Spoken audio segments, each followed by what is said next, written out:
لازم اي حد قبل ما يطلع ريتريت يبقى دارس حاجه معينه. ما انا مش هروح لحد واسلمه نفسي عشان اطلع 3 ايام وارجع مثلا تروماتايزد، فتح حاجه ما عرفش يقفلها. الام اللي نفسها تطلع معاكي وعندها احساس بالذنب ان هي تسيب عيالها، بتقولي لها ايه؟ العلاقات اللي بتحصل جوه الريتريت بتبقى علاقات اعمق بكتير من بره الريتريت. كله بيشيل القناع وكله بيشوف التاني من هنا. يعني حاجتين حلوين عندك في الريتريت: ما بصحاش بدري وباكل حلو. اللي هو no one pours from an empty cup. انا مش هديكي حاجه لو انا ما عنديش. كل ام في مصر بتقول انا عايزه اطفش، انا هفتح الباب ومحدش هيعرف لي طريق. بيقول لك اصلا الشاطره ايه؟ تغزل برجل حمار. احنا كلنا بنغزل برجل حمار. بس في مشكله عند الراجل محدش بيبص لها، فاحنا بقينا كلنا باصين على المراه. حضرتك لعب في الماسوره الامي.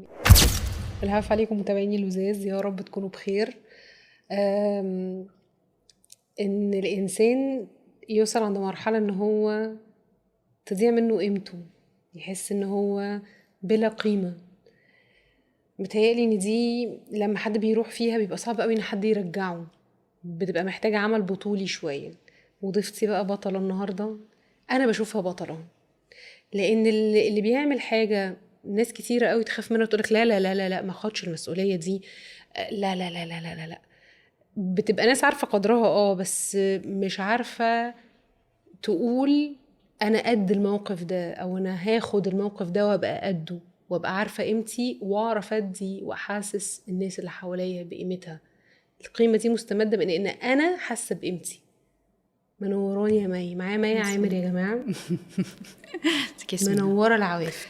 ثانك يو حبيبه قلبي، مبسوطه قوي ان انا فاينلي قابلتك. وانا كمان بنتكلم كتير قوي اونلاين وعمرنا ما اتقابلنا، و I was so pleased. مقضينا لايكات لبعض بالظبط، لايك لاف تحفه. لان انت بتعملي حاجه حلوه قوي والله. ثانك يو سو ماتش بجد. انا بحبه، ف and that's why maybe يعني ممكن يكون باين للناس يعني انه حاجه كويسه. طيب خلينا نبتدي بدايه معتاده عندنا في العواف. العواف بالنسبه لك ايه يا مي؟ الستر والصحه والرضا، مع انها كلمه كليشيه شويه، بس الرضا.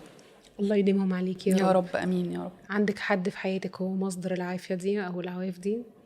عيلتي الصغيره الحمد لله، ربنا يخليهم لك يا الحمد رب. لله. طب مي احكي لي، لو رجعنا بالذاكره كده، هل انت عندك لحظه في حياتك حسيتي بان اللي انت بتعمليه ده هو اللي انت محتاجه تعمليه؟ او سالت سؤال بطريقه غبيه، بس في لحظه في حياتك هي اللي عملت بروفوكينج، هي اللي عملت تريجرنج، هي اللي نادت عليكي انه تعالي اعملي اللي انت بتعمليه ده؟ لحظه ممكن تقولي عليها مثلا شيفت بوينت او تيرنينج بوينت مثلا، او مرحله؟ لا، مفيش تيرنينج بوينت معينه اقدر احط ايدي عليها واقول والله دي كانت التيرنينج بوينت اللي خلتني ابقى مختصه في قصه الريتريتس بالذات. ولكن حصل ان كنت بعمل ريتريتس زمان مع شخص اخر، والبنت دي يعني for a reason or another احنا ما كملناش. ولكن كان الموضوع فيه تشالنج شويه، انه هل هتعرفي تعملي ده on your own ولا مش هتعرفي تعملي ده on your own. فقررت ان انا I will do it on my own طالما انا بحبه وعايزه اعمله ولقيت نفسي فيه. بس فقررت انه لا والله انا هكمل. و it seemed scary من بعيد، لان انت عارفه بيبقى معاكي حد بتبقي ساند عليه شويه، مريحه عليه شويه، وهي كانت بتعمل اكتر الحاجات، فكنت خايفه. ولكن حسيت انه لا يعني، ويمكن من هنا بقى جت اي ماتر. اي ماتر. اي ماتر في انه اقدم القيمه اللي انا عايزاها اون ماي اون لما اعوز وبقدرتي الحاليه، وهكبر مطرح ما انا وهوصل للمكان اللي انا عايزاه از لونج از ان نيتي كويسه. هنيجي الاي ماتر. اشرحي لي الاول للناس البسيطه اللي اول مره النهارده بتسمعنا، لان انت كمان الاودينس بتاعك او الجمهور بتاعك بيبتدي من سن صغير لسن كبير قوي. ايوه صح. فاحنا هنعمل الحلقه دي احنا يا ريت الناس اللي يعني اهاليهم امهاتهم كبار في السن يعني هاتهم بس يتفرجوا. حلقه حلوه نتجمع فيها يا جماعه. مي هتجمعنا النهارده ان شاء الله. ريتريت يعني ايه؟ ريتريت يعني انسحاب. يعني حضرتك في وسط زحمة ودوشة وصوت عالي وخناقات واتفاقات وسترس ودماغك مدوشة، وقمتي فجأة ظهر لك زرار كده اسمه pause، أو خلينا بلاش نقول عليه stop، it's a pause. وبتاخدي نفسك بتنسحبي بعيد تماما من كل السراوندينجز دي just to be أو to connect with yourself في مكان بعيد عن كل المؤثرات دي. فبيحصل إن دماغك بتصفى وبتبقى ما فيهاش الدوشة الكتير، فبتسمعي حاجات تانية مهمة جدا جدا جدا، ولما بتسمعيها ده actually بيرفلكت على الحياة الزحمة اللي انت هترجعي لها. That's a retreat. وآي ماتر جت منين؟ اي ماتر جت من القصه اللي انا حكيتها لك من شويه، بانه اي دو ماتر، انه انا مهمه او انا ذات قيمه او انا استحق ان انجح، استحق ان انا اخد بالي من نفسي، استحق ان انا ابقى في مكان احسن من اللي انا فيه، استحق ان انا ابقى مصدر امان لناس ومصدر فخر لناس تانية، استحق كل حاجه كست. مصدري انا كست احساسي بقيمتي جاي منين؟ جاي من نفسي اولا واخيرا، مش من امي، مش من جوزي، لا مش من اي حد. تمام. يعني ممكن تبقى امي بتضطهدني وجوزي قال لي يلا بالسلامه مالكيش قيمه، حتى لو مش بيضطهدوكي وحتى لو مش بيعملوا لك اي حاجه نيجاتيف، ولكن دايما انك تستمدي حاجه بتاعتك ما بتبقاش من حد تاني، بتبقى منك بس، من نفسك. ولو ما انت ما حسيتيش بيها عمر ما حد هيديها لك مهما عمل ومهما كان طيب. احلى حاجه سمعتها ان الريتريت بتاعك اثرت فيا قوي، مش الستات الكبيره اللي طالعه معاكي، انك بتسيبيهم ما يصحوش بدري. 7 الصبح و6 الصبح نوت ماي ستايل يا جماعه، خالص خالص. ده انا هطلع معاكي وش لا مش ستايل بتاعي، يعني ما احبش خالص ان انا اعمل في الناس كده بصراحه. اسلوبك في الريتريت مختلف عن الريتريتس اللي احنا بنسمعها التانية، بتسيبيهم يصحوا براحتهم، ما فيش نظام 6 الصبح و7 الصبح ويلا هنعمل حاجات كتير. عجبني قوي وانتي بتحكي عن الريتريت. بصي الريتريت ستايلز، يعني ما فيش one fits all خالص. اوكي. والريتريتس عالميا ما فيش حاجه اسمها ده الستاندرد فاحنا لازم نعمل ده فاحنا هنمشي على ده. It's all about فكرتك عن الريتريت اللي عايزه تقدميه للناس، الترانسفورميشن اللي انت عايزه تديه لهم. وبالتالي ممكن مرة تصحيهم بدري لو انت عايزة تصحيهم بدري for a certain reason، مرة تانية لا خالص عادي يصحوا براحتهم أو في ميعاد عادي مش 6 و7 الصبح. It's all about the transformation أو about التحول اللي انت عايزة توصلي الناس ليه. كل أم في مصر بتقول أنا عايزة أطفش، أنا هفتح الباب ومحدش هيعرف لي طريق. بس لما تيجي تقول لها تيجي يا ماما تقعدي معايا وانت تقول لك لا ما تسيبش بيتي، ما تسيبش كنبتي، ما تسيبش مش عارفه ايه، تلفزيوني ودشي وقاعده تكلمي عن الناس الكبير. مثلا. وعلى فكره حتى الامهات اللي هو الصغيره اللي هو لما تيجي تقول تبقى هتموت وتفتح الباب وتطفش، صح. بس تيجي في اللحظه الاخيره بتبص على العيال الصغيرين اللي هم واقفين ماسكين في ديلها. تحس بتأنيب ضمير، هطلع ريتريت 3 ايام واسيب العيال، واسيب العيال لمين؟ مش هسيب عيالي. فالكبيره والصغيره يا مي بتعمليها ازاي؟ لا يا مصر بتعمليها ازاي؟ ثقافتنا ان احنا بتطلعيهم ازاي معاكي؟ بتجيبي الناس الاول؟ بصي هقول لك، مش قصه بجيب. انا دايما بقول الجمله دي قلتها كتير جدا، ان الريتريت بينادي صح. اوكي. الريتريت كل ريتريت بيبقى له ثيم او ليه فكره. فانا مثلا لما اقول لك الريتريت اللي فات فور انستنس مثلا اسمه The Woman Within، فهمتي ايه من العنوان؟ المكبوته يا عيني. بالظبط كده، فاهمه؟ فلو حد حس ان هو الحته دي عنده فيها حاجه، فيها لمست حاجه معينه، بتلاقي ان هم دي جت اتراكتد للريتريت. يبتدوا يسالوا، يبتدوا يتفرجوا على تستمونيالز ناس تانية، يبتدوا يبصوا في البيج، يبتدوا يحسوا انه والله الحته دي هتفيدني، so let's try. وطبعا ده بيجي throughout the years، يعني ان بتشوف ناس كتيره طلعت word of mouth، ان طبعا غيري ممكن يكون غيرها ممكن يكون طلع معانا او whatever، اتبسط، طيب والله ليه لا ما اجرب بتاع. ولكن احنا الكالتشر العربي عموما، الست في الكالتشر العربي is a very nurturing human being، فهي بتدي الاول كل اللي حواليها. سي دلوقتي احنا قاعدين على الترابيزه وانا قاعده دلوقتي بوزع الاكل، اول حاجه هتعمليها ايه؟ هتوزعي الاكل على كل الناس and then you come صح في الاخر. اوكي. نفس القصه في اي ست عربيه.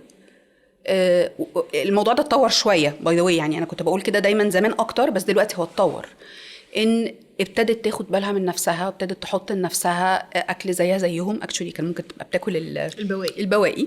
اوكي. وابتدت تنرشر هيرسلف شويه، لان فهمت ان نيرشرينج هيرسلف بيصب اولا واخيرا في مصلحه اكتر ناس انا بحبها. يعني فاهمه، فلازم اللي هو no one pours from an empty cup. انا مش هديكي حاجه لو انا ما عنديش. غير ان الست النهارده بتنسى نفسها.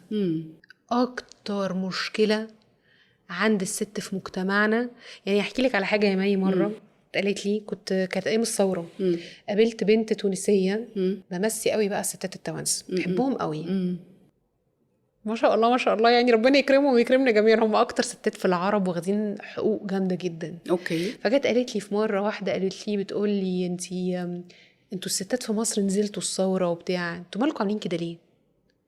قلت لها مالنا، احنا حلوين وزي الفل. ما احنا حلوين اهو. قالت لي يعني انتوا مش واخدين حقوقكم خالص. قلت لها يا ست زينه بنحاول ناخد حقوق. قالت لي انتوا اللي بتحاولوا، احنا عندنا في تونس الرجاله هي اللي بتدينا حقنا. ثابت عليا نفسي قوي. بس انتي بتحسي ان الست في مصر غير حتى العرب، الست في مصر قوي دي مش واخده حقها في ايه؟ بصراحه النقطه دي مش حاسه انها مش واخده حقها. يعني شوفي انا هو يعني نصيرة السيدات جدا طبعا. واصلا شغلي كله مع الستات. لا معلش ام فيري سوري، هي واخده حقها في حاجات كتير، مش واخده حقها في ايه. وفي بعض شق من اللي احنا بنتكلم فيه ده انه هي واخده اكتر من اللي المفروض تاخده وتشيله اساسا. يعني بنتكلم حقوق في الشغل، الست بتشتغل وزيها زي الراجل دلوقتي في اعلى المناصب في اي حاجه، صح. اوكي. بنتكلم على حقوقها في ايه تاني؟ يعني انت اديني مثال وانا اقول لك اذا كانت واخده حقها ولا لا. مش واخده حقها في ايه؟ لا يعني انا بحس ان يعني لو تلاحظي رمضان اللي فات كانت التمثيليات كلها موجهه نحو حقوق الراجل في مثلا الرؤيه وغيره وغيره. صح. انا عندي راي الصراحه، بس هتشجع معاكي وهقوله ليه، لان انتي شخص جريء وبتتكلمي براحتك. انه انا بحس انه حتى قهر الراجل للست اللي احنا وصلنا له في مصر ده جاي من وراء ان في راجل مقهور بقى من مجتمع، مقهور من مقهور بس هو الراجل ده ما هو بيطلع قهره فيها. اوكي. فلما بقيت اسمع مثلا انه في حوادث او في عنف او ساعات بحس، عارفه يا مي، حتى المتحرشين بالاطفال اللي يقول لك ده تكون هنموتهم. بس ممكن نقعد حد يقعد ويفهم مع الراجل ده ايه اللي وداه هناك، ايه اللي خلاه سرح بمخه كده. ففي مشكله عند الراجل، هي باظه عندنا طبعا، يعني هي طفحه عندنا احنا كستات.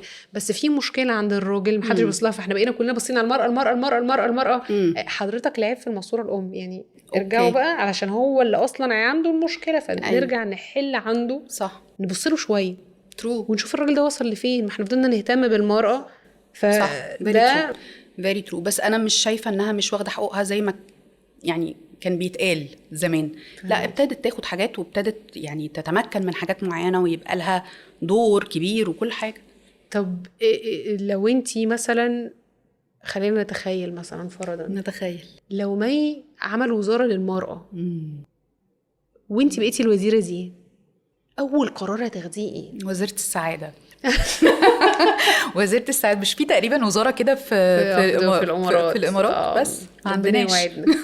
بس لو انتي وزيرة المرأة، في قرار نفسك تاخديه هيساعدها من خلال ان انتي واحدة بتسمعي مشاكلهم؟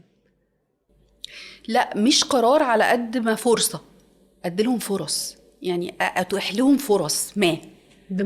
بمعنى انه في ناس لا يتوح لها الفرصة ديوتو حاجات كتير. ديوتو ان عندها ولاد فهي مشغولة، ديوتو ان ما عندهاش فلوس فمش عارفة، ديوتو ان عندها موهبة بس مش عارفة تحققها.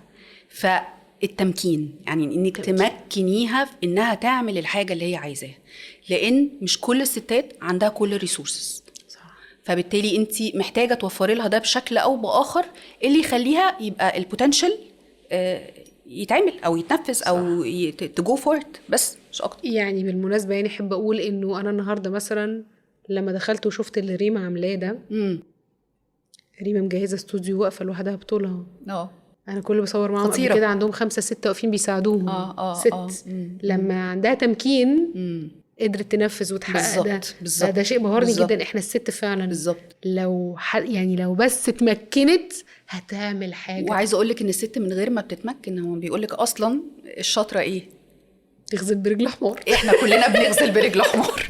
ستات مصر كلها بتعمل كده. ستات مصر خلصت رجال بالظبط والله بجد. فتخيلي بقى اديتيها كمان ادوات، ريسورسز، حاجات تستخدمها تحقق اللي هي عايزاه، تعرف تفكر. اصل ساعات التفكير بيتلغي لما الادوات ما بتتوجدش. بس طيب لو انا النهارده مثلا عايشه في بلد تانية وما عنديش فرصه ان انا اطلع مع مي ريتريت، تنصحيني انا كياسمين علشان انا اقوم احجز واشترك في ريتريت لازم ادور على ايه الاول؟ دي نقطه مهمه جدا.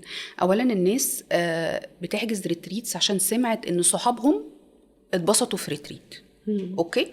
فده ما يبقاش اول حاجه بدور عليها الانبساط. اوكي. انا عايزه اعمل ريتريت ليه؟ ده اول سؤال هساله لنفسي. اوكي، عايزه اطلع بايه من ايا كان الريتريت اللي انا هطلعه. اوكي. طيب اوكي، لقيت ان انا متوفر الامكانيات ان انا اعرف اطلع ريتريت، ولقيت 2 or 3 choices قدامي of retreats. 2 or 3 timings, 2 or 3 coaches or whatever. اول حاجه لازم اسالها واعرفها الشخص المسؤول عن الريتريت ده ايه الكريدنشلز بتاعته. الشخص ده دارس ايه؟ الشخص ده خبرته ايه؟ الشخص ده طلع كام ريتريت والناس بتقول ايه؟ هو بيعمل ايه جوه الريتريت؟ عباره عن ايه الاجنده بتاعته جوه؟ ما انا مش هروح لحد واسلمه نفسي وانفست فلوس ووقت وكل ده عشان اطلع 3 ايام وارجع مثلا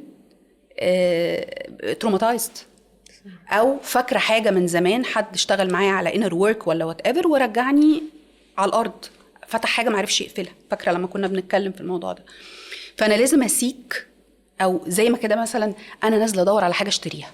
بتعملي ايه؟ دوري على اللون اللي انت عايزاه بالظبط، المقاس المظبوط، السعر المناسب، منين، الحاجات دي كلها.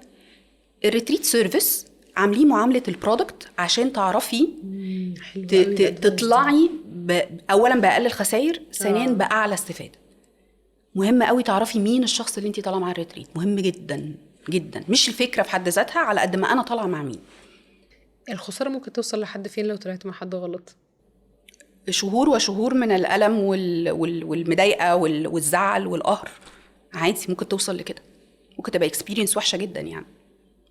طب انتي زي ما الناس بتختار مثلا الحاجات اللي انتي برضو ليكي كرايتيريا معينه بتقبلي ان هو حد معين وممكن ما تقبليش حد، ولا اولا أي حد لا بصي، مثلا لو حد بعت لي قال لي انا مثلا انا مريضه اكتئاب، او انا باي بولر، او انا وات ايفر، اوكي، اي دونت سجست انها تطلع الريتريت، انا اللي بقول اهو دلوقتي، الا لما تبقى in a stable مود او stable state. الريتريت الريتريت مش ثيرابي، الريتريت مش علاج نفسي، ما هواش طب نفسي، ما هواش علاج نفسي، ما هواش حاجه. الريتريت بس بيرجعك 2 3 لورا في حياتك، تبصي على حياتك من فوق وتتفرجي.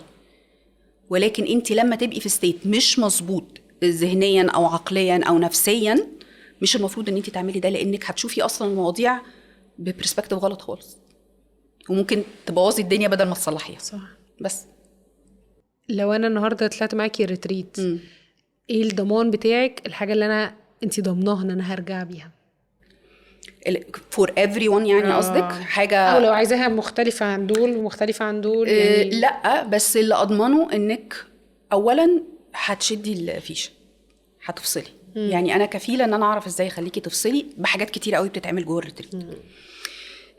حاجه تانية اقدر اضمن ان انتي هتستفيدي بيها او هتطلعي بيها، هو انك هتستفادي بحاجه من الكونتنت اللي احنا حاطينه.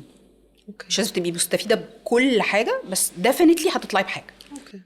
والحاجه دي مش شرط تبقي هتستخدميها دلوقتي، يعني مش شرط هتبقي ترجعي تطبقيها دلوقتي، ولكن هي هترن وقت اللزوم. بس ده اللي يخلي الريتريت بتاعك سبيشال قوي يا مي، انه وراه دراسه. لازم اي حد قبل ما يطلع ريتريت يبقى دارس حاجه معينه، في دراسه معينه لازم انا اعملها عشان هولد ريتريت، عشان انا اعمل ريتريت. انا هولد سبيس للناس من خلال ايه؟ انا هستضيف الناس تجيلي عشان اديهم ايه؟ فين الفاليو بتاعي؟ يعني الفاليو اللي هديه لهم ايه؟ الفاليو اللي انا هديه لهم هو ده الحاجه اللي لازم اي حد هيعمل ريتريت يرتكز عليها. لان لو انت ما عندكش فاليو، بتجيب الناس ليه؟ الفاليو ده من خلال ايه بقى؟ دراستك. انت دارس ايه؟ عدي بقى، في دراسات كتيره جدا تقدري تطلعي تعملي عليها ريتريت. كوتشنج، يوجا، حاجات كتير. ده لوحده كافي، ده لوحده كافي إن كدراسه. بس في حاجه تانية بقى الناس ما بتعرفهاش غير لما تقرب من القصة وتشوف هل هتقدر ولا لأ. can they hold space for people or not؟ لأن في حاجات كتيرة قوي بتحصل في الريتريت، في مختلف البشر بيمر طبعاً. عليكي. فأنت كشخص هل عندك إنك تبقي بتستوعبي وبتستحملي وبتسمعي وبتبتسمي وبتردي وتبقي عندك كل المقومات اللي تخليكي تعرفي تمانج القصة دي كلها، وفي نفس الوقت تبقي شخص لذيذ والناس تبقى راجعة من الريتريت شايفة انك انت كان عندهم ولو لحظات بسيطة بينك وبينهم لوحدكم، فتحسي ان في حد شافك. مش كل الناس عندها القدرة دي، ولكن الحلو في الموضوع ان دلوقتي بقى في دراسة للقصة دي، بقى في ازاي تعرفي تعملي ريتريت، ازاي تهولد سبيس فور بيبل، ازاي تعرفي تنظمي ريتريت بسيستم كويس بحيث لا اللوجيستكس ولا طريقة الناس ولا الحاجات المختلفة المشاكل المختلفة اللي بتحصل في الريتريت تأثر فيكي كريتريت ليدر. انت عارفه يا ماي انا بشبه الريتريتس بايه؟ عارفه زمان كان في حياه قبليه كده، ان القبائل كانوا عايشين مع بعض، فكانت الست مثلا اللي تولد في قبيله بتاخد بالها منها، ده ابن القبيله، ده مش ابن الست، ده ابن القبيله، ففي قبيله.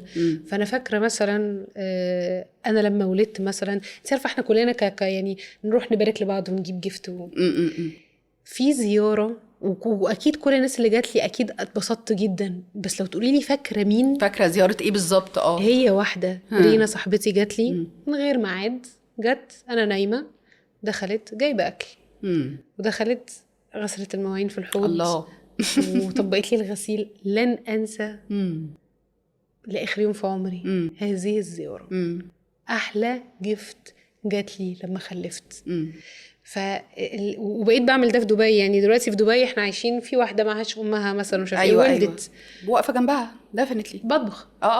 يعني هعمل لك ايه؟ ايا انا كان بطبخ اللي تعرفي في شويه غسيل اطبقهم كده. يعني دي this is my مش انه هي دي الجيفت، بس هي دي النوع اللي انا بعبر بيه. الحلو في قصه الريتريت كمان ان هي بتبني كوميونتي اوف وومن. هي دي بقى اللي انا فكوميونتي بيعرفوا بعض، يتصاحبوا، يساعدوا بعض بره الريتريت، حاجه ملهاش اي علاقه بالريتريت، يخرجوا مع بعض، يسافروا مع بعض. ده بالنسبه لي بس كده اتعشت. بتبنيها ولا هي ببنيها ثرو الريتريت؟ ما العلاقات اللي بتحصل جوه الريتريت بتبقى علاقات اعمق بكتير من بره الريتريت، عشان في الريتريت بيحصل تكشف. لا خلاص ان ماسكينج، كله بيشيل القناع وكله بيشوف التاني من هنا.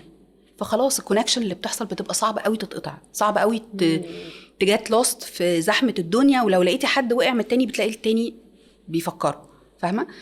في هموم متشاركه طبعا طبعا طبعا طبعا طبعا. ده كلمه ايه ده وانا كمان، كلمه ايه ده وانا كمان، دي ايه اكتر الهموم اللي بتسمعيها الكومن او مشتركه عند الستات؟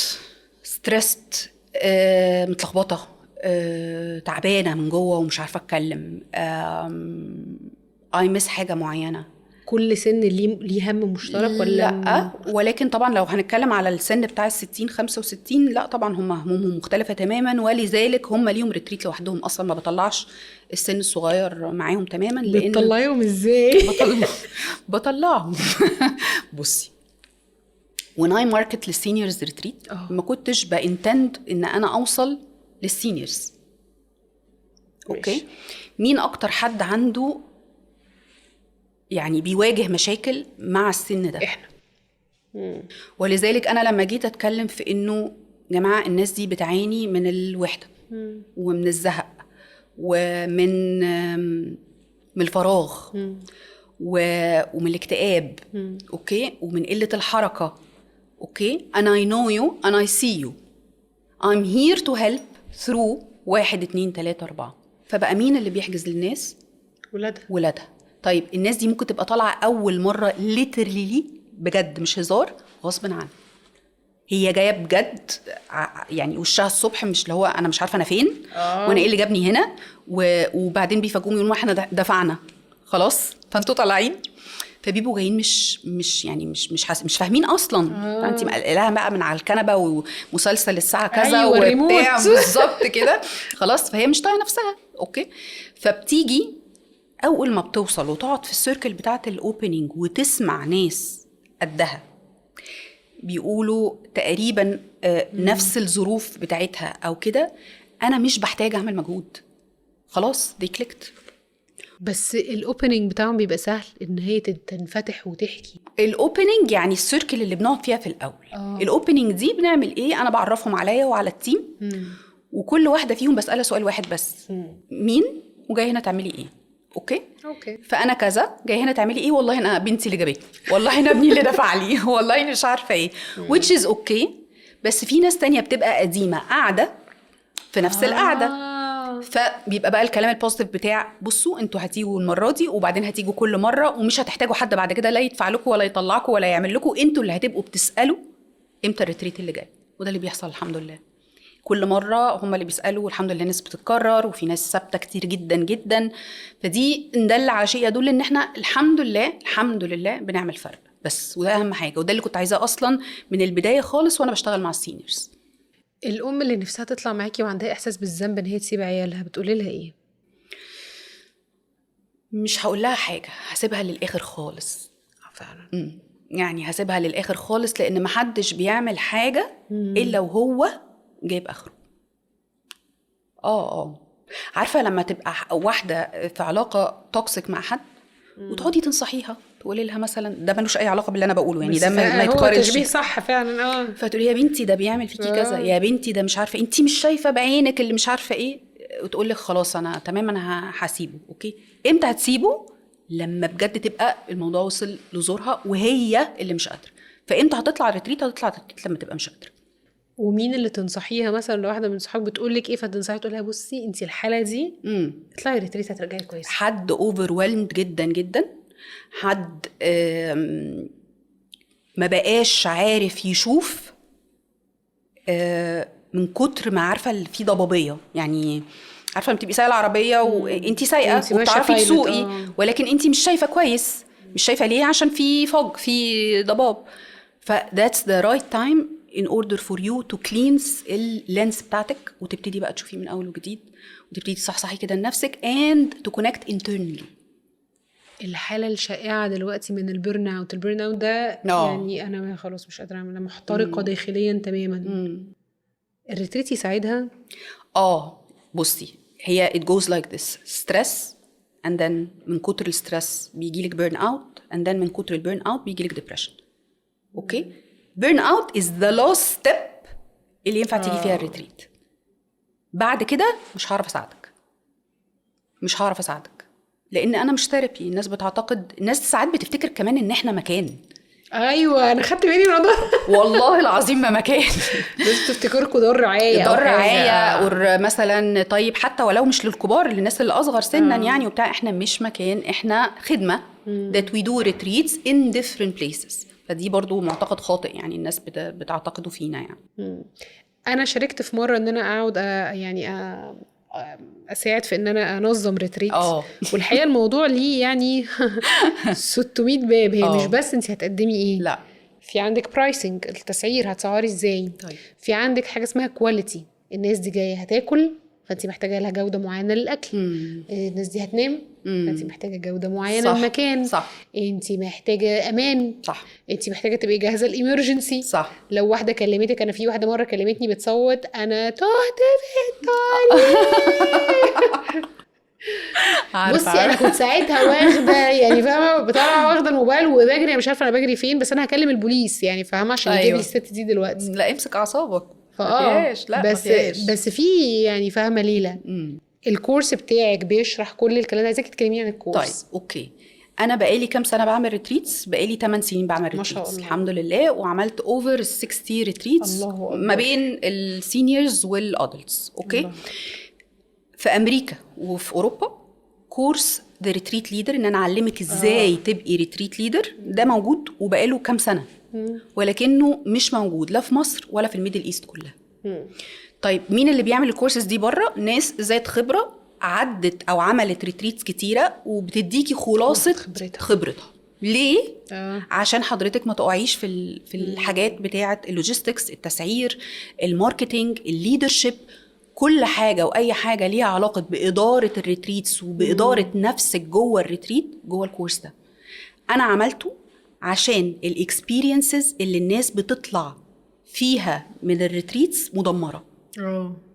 فانا بقدم للكوتش او للثيرابيست او لليوجا انستراكتور او للمديتيشن تيتشر طريقه يهولد بيها سبيس للناس من غير ما يتعب من اللوجيستكس، من غير ما يتعب او بيبقى ما يكسبش ديوتو ان هو بيسعر بطريقه غلط، يماركت ازاي للريتريت بتاعه، يختار ازاي المكان اللي هيقعد فيه، يتفاهم ازاي مع صحاب البانيو، تفاصيل تفاصيل تفاصيل فوق ما تتخيلي.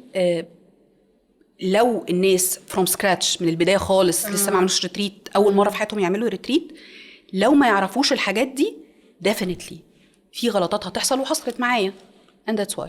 بس فاي ماتر احنا مسمينه اي ماتر اكاديمي لان هو affiliated من اي ماتر ريتريتس. امتى الكورس 29/8 ان شاء الله الباتش الجايه باتش 4. احنا الحمد لله خرجنا ما شاء الله حوالي 38 كوتش ما شاء الله، وابتدى منهم ناس كتير الحمد لله يعملوا الريتريتس بتاعتهم ونجحت جدا، ودي حاجه في حد ذاتها طبعا يعني في حقي انا حاجه طبعاً. كبيره، برغم الناس كتيره جدا في الاول قعدت تقول لي ما انتي بتعلمي الناس، عارفه اللي بيقول لك بتعلميهم صنعتك.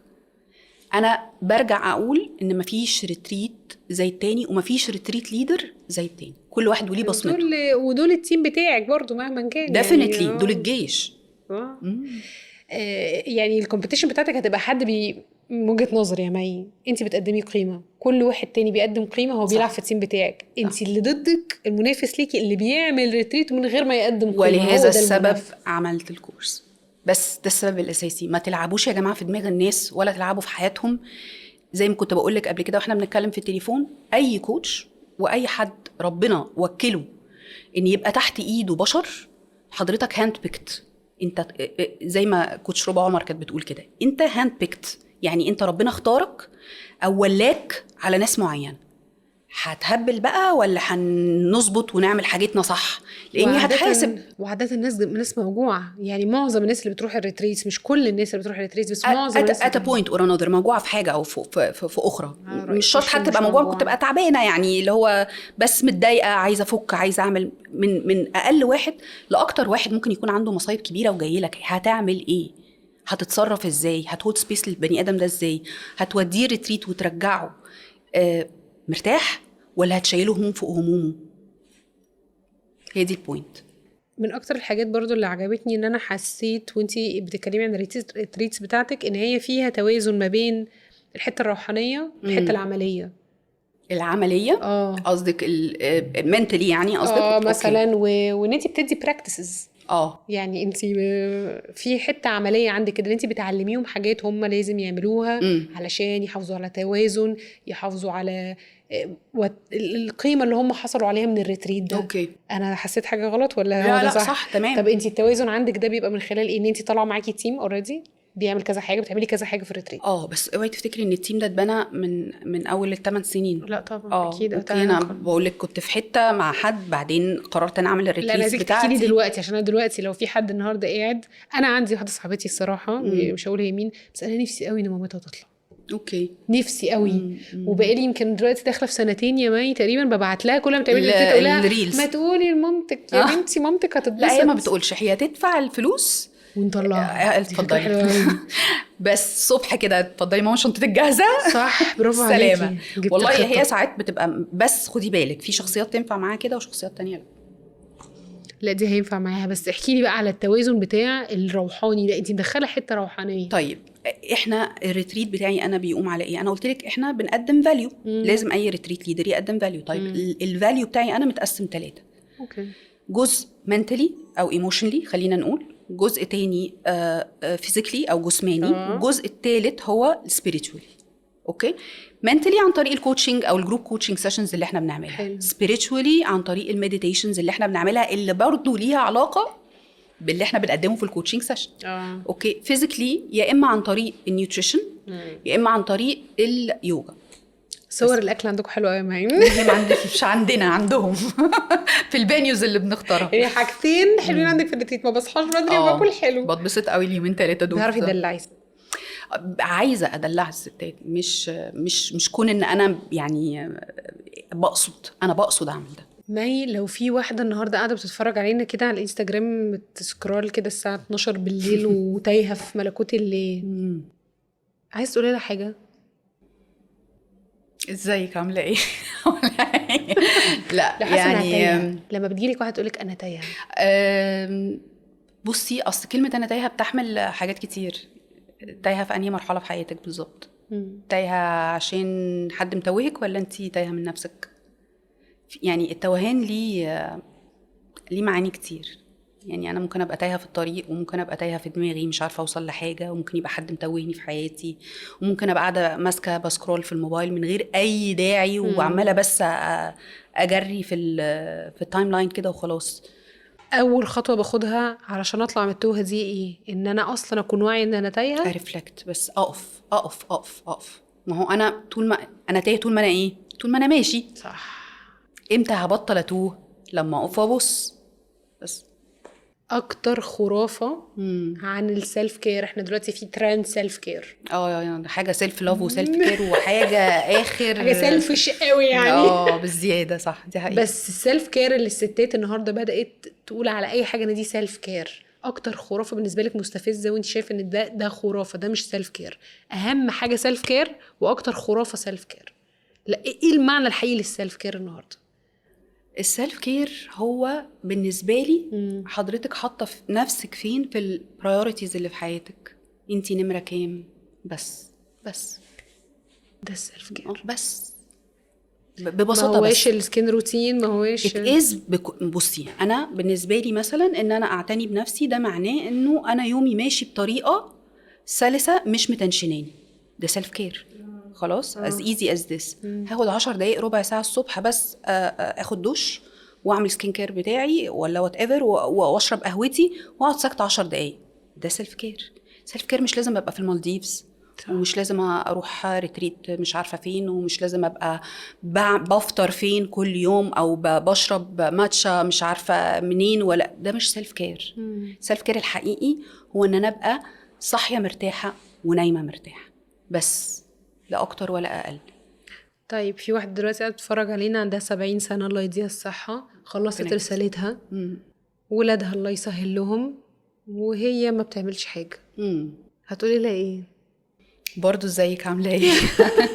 لا،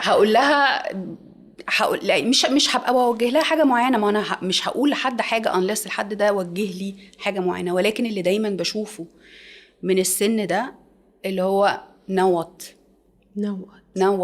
هعمل ايه بقى دلوقتي؟ هعمل ايه دلوقتي؟ بالظبط. ليتريلي بتبقى حست ان كل حاجه فضيت، الاوض فضيت، البيت فضي، دماغها فضيت، زحمه المطبخ فضيت، زحمه الاطباق فضيت، كل حاجه فضيت. and now she's standing alone بطولها.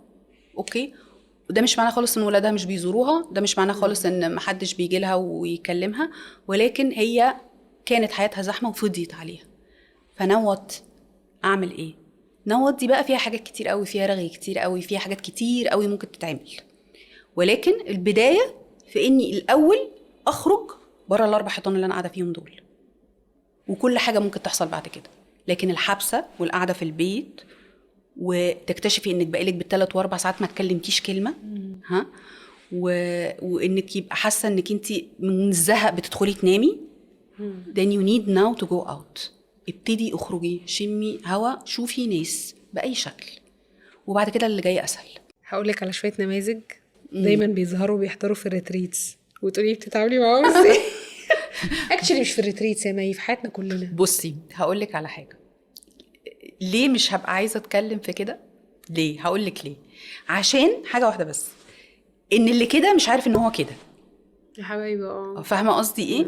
فلو لقى رد الفعل اللي انا بقوله ده دلوقتي هيعرف ان هو اللي كده. وانا ما بحبش احدد البشر، يعني انا مش بحب احدد حد، ولكن منع يعني عشان هم يستفادوا وغيرهم اللي قاعدين معاهم في نفس الريتريت يستفاد، محتاجه اتعامل بطريقه معينه.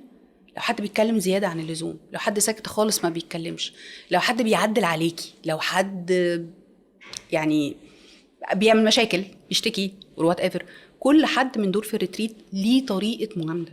طب بلاش الريتريت، لو انا النهارده مثلا جايه بقول لك امي شكايه بكايه ومش عاجبها حاجه في عيشتها، اديني نصيحه انا بنت انا النهارده، انا عندي 40 سنه برضو، وانا خلي بالك الست اللي عندها 40 سنه دي معموله سندوتش صح رهيب. صح. بتدادي هنا وبتدادي هنا، ومش عاجبه هنا ومش عاجبه هنا. صح، ده حقيقي. انت دلوقتي لو انا واحده شكيه وجيت ياسمين قعدت اقول لك انا بيحصل فيا كذا وانا بيحصل فيا كذا وانا بيحصل فيا كذا، لو انت رد فعلك towards الشكوى انك رغيتي في الشكوى، ما عملناش حاجه. لا ايه اللي هيحصل في اللي بيشكي اكتر؟ هيكمل شكوى. طبعا. ما هو انا لقيت حد بقى فاتح لي الايه ها وايه كمان، لا بجد حصل كده، لا مش عارفه ايه، لا ده في بقى يعني فاهمه هتلاقي ان في ايه طبعا. يلا بقى نسترسل ولقط ارسال يلا بقى يلا اوكي. ولكن لو في مره سمعت، مره التانية ما عملتش رد فعل، مره اللي بعدها ابتسمت، فبيبقى اللي قدامك بيحس انه مفيش مجال في الحته دي، مش هعرف اسلك هنا، فبيهدى شويه. فاهمه قصدي؟ بس طيب لو انا النهارده بتعامل مع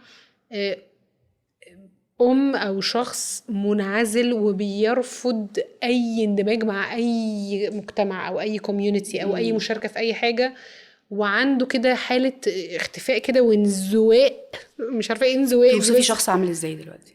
بوصف شخص منعزل تماما. المنعزل ده عاده بيبقى عنده ايه؟ خوف. ماشي، الخوف ممكن يكون بيوصل لايه؟ لا اكتئاب. اخر ريتريت ليا بلاش نقول يعني هو امتى بالظبط، ولكن اكتشفت by the very end of the retreat ان في حد مهموم بس بزياده. اوكي. ليه مهمومه بزياده؟ لانها حست ان كل اللي حواليها اتوفوا. اوكي حبيبتي. فما بقاش في مجال، بتقولي انا خلاص انا مش عارفه انا اصلا قاعده بعمل ايه، ليه اللي انا الوحيده اللي قاعده لحد دلوقتي. لا دي ديبرست، وما كنتش هعرف انها ديبرست الا لو كانت قالت الكلمتين دول في اخر يوم. عايزه اقولك لان الديبرست مش بيبان عليه ان هو ديبرست. الديبرست بيبقى بيضحك وبيهزر وبيتكلم وبيخرج وبيروح الشغل وبيربي عياله وبيعمل كل حاجه، ولكن هو من جواه في حته تانية خالص. ممكن تقولي لحد، تنصحي حد ان هو يروح يستشير حد او يلجأ للمساعده؟ لان في علامات لده، الانعزال، طعم الحاجه لما بيتغير، شكل الحياه لما بتشوفيه بنظره تانية، البرسبشن للامور اللي كنتي او نظرتك للامور اللي كنتي بتستمتعي بيها في يوم من الايام وابتدت تتغير، اعرفي ان انتي داخله على اكتئاب او اوريدي مكتئبه. نص مصر دلوقتي هتبعت لك هتقول لك امي مكتئبه. على فكره الاكتئاب برضو درجات، يعني الاكتئاب ما هوش اكتئاب جدا. ايوه بالظبط. أيوة. خلاص في مكتئب محتاج يتكلم، وفي مكتئب محتاج دواء، وفي مكتئب يعني بالظبط كده بالظبط. بس هي الناس بتخاف من فكره الادويه عامه which is غلط انك تخافي من حاجه زي كده. انت حصل لك عرض زي السكر زي الضغط، انت محتاجه ان انت تاخدي حاجه تظبط كميه مخك عشان تعرفي تستمري، وعشان تعرفي كمان تخرجي من اللي انت فيه طبعا. وتبتدي تبني عليه فيبقى نفسيتك احسن، فلما تقرري انك تبطلي دواء تبقي بنيتي حاجه كويسه. فاهمه؟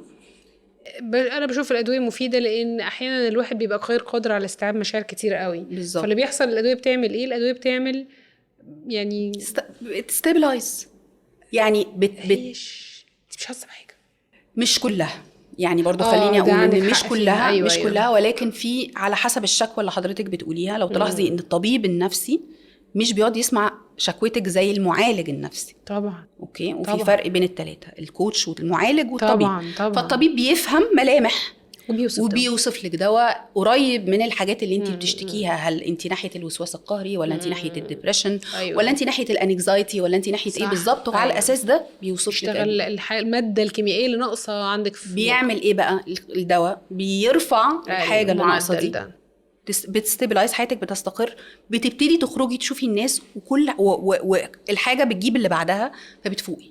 هو انا لو في نصيحه اقدر اقولها لاي حد ماشي على دواء، لان يعني انا مثلا كل اصحابي دلوقتي بياخدوا سيبراليكس مش عارفه لا مصر كلها فانا النصيحه اللي ببقى عايزه اقولها لهم، استغلي فتره ان انت تحت احتواء الدواء بشكل ما، شغلي مخك. ليه؟ لان الواحد وهو ديبرست اللي بيعطل يمي مخنا، انا مش عارفه افكر.